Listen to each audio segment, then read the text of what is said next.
നമസ്കാരം, മലയാളി വാർത്തയിലേക്ക് സ്വാഗതം.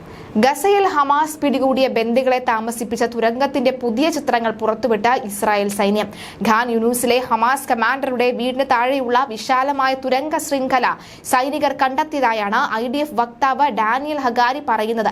തുരങ്കത്തിൽ പ്രവേശിച്ചപ്പോൾ ഹമാസിന്റെ ഭാഗത്ത് നിന്ന് ചെറുത്തുനിൽപ്പ് ഉണ്ടായതായും അവരെ കൊലപ്പെടുത്തിയതായും ഹഗാരി അറിയിച്ചു. അതേസമയം തുരങ്കത്തിൽ ബന്ദികളൊന്നും ഉണ്ടായിരുന്നില്ല. സൈന്യം എത്തിയപ്പോഴേക്കും ഇവിടെ ഉണ്ടായിരുന്നവരെ മാറ്റിയെന്നാണ് കരുതുന്നത്. സ്ഫോടക വസ്തുക്കളും സ്ഫോടന വാതിലുകളും ഉപയോഗിച്ചാണ് തുരങ്കം ക്രമീകരിച്ചിരിക്കുന്നത്. 1 കിലോമീറ്ററോളം നടന്ന ശേഷം ഏകദേശം 20 മീറ്റർ ഭൂമിക്കടിയിലായിട്ടാണ് തുരങ്കത്തിന്റെ കേന്ദ്രഭാഗം. നേരത്തെ ഇസ്രായേലിലേക്ക് തിരിച്ചെത്തിയ ബന്ദികൾ പറഞ്ഞതനുസരിച്ച് അവർ കൂടുതൽ സമയവും ഇവിടെ ചെലവഴിച്ചിരുന്നു എന്നാണ് മനസ്സിലാകുന്നത് എന്ന് ഹഗാരി അറിയിച്ചു. നവംബറിൽ മോചിതരായ 5 വയസ്സുകാരി എമിലിയെ അലോണി വരച്ച ചിത്രങ്ങളും മറ്റു തെളിവുകളും സൈനികർ കണ്ടെത്തി. തുരങ്കത്തിനുള്ളിൽ 5 ഇടുങ്ങിയ മുറികളുണ്ട്. ഇതിൽ കിടക്കയും ടോയ്ലറ്റും സജ്ജീകരിച്ചിട്ടുണ്ട്. 20ഓളം ബന്ദികൾ ഈ തുരങ്കത്തിൽ വിവിധ സമയങ്ങളിൽ പകൽ വെളിച്ചമില്ലാതെയും മതിയായ ഓക്സിജൻ ഇല്ലാതെയും കഠിനമായ സാഹചര്യങ്ങളിൽ കഴിഞ്ഞിരുന്നുവെന്നാണ് മനസ്സിലാകുന്നത് എന്നും IDF വക്താവ് വ്യക്തമാക്കി.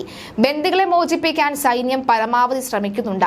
ഇസ്രയേലിന്റെ സാങ്കേതിക വിദ്യകളും ഇന്റലിജൻസ് സംവിധാനങ്ങളും എല്ലാം ഒരുമിച്ച് ചേർന്നാണ് പ്രവർത്തിക്കുന്നത് എന്നും അദ്ദേഹം കൂട്ടിച്ചേർത്തു.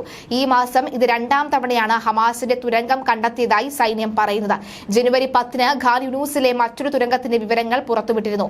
ഹമാസിന്റെ തുരങ്ക ശൃംഖല 350 മുതൽ 450 മൈൽ നീളമുള്ളതാണ് എന്ന് ഇസ്രായേൽ പ്രതിരോധ സേനയുടെ വിലയിരുത്തലുണ്ട്. ഇത് ഇസ്രായേലിന്റെ കണക്കുകൂട്ടലിനേക്കാൾ വളരെ കൂടുതലാണ്. ഒക്ടോബർ 7-ന് 240ഓളം പേരെയാണ് ഹമാസ് ബന്ദികളാക്കിയത്. തുടർന്ന് നവംബറിൽ 105 പേരെ വെടിനിർത്തൽ കരാറിന്റെ അടിസ്ഥാനത്തിൽ മോചിപ്പിച്ചു. 8 ബന്ദികളുടെ മൃതദേഹങ്ങൾ കണ്ടെത്തി. 3 ബന്ദികളെ ഇസ്രായേൽ സൈന്യം അബദ്ധത്തിൽ കൊലപ്പെടുത്തുകയും ചെയ്തു. കൂടാതെ ഹമാസിന്റെ കൈവശമുള്ള 27 പേർ കൂടി മരിച്ചിട്ടുണ്ട് എന്നാണ് ഇന്റലിജൻസ് വിവരങ്ങളുടെ അടിസ്ഥാനത്തിൽ IDF പറയുന്നത്. അതേസമയം ഹമാസിന്റെ തടവിലുള്ള 100-ലധികം ബന്ദികളെ ഇനിയും മോചിപ്പിക്കാൻ സാധിക്കാത്തതിൽ പ്രതിഷേധിച്ച് ഇസ്രായേൽ സർക്കാരിനെതിരെ പ്രക്ഷോഭങ്ങൾ അരങ്ങേറുകയാണ്. എത്രയും പെട്ടെന്ന് കരാറുകൾ ഉണ്ടാക്കി ബന്ദികളെ മോചിപ്പിക്കണമെന്നാണ് പ്രതിഷേധക്കാരുടെ പ്രധാന ആവശ്യം.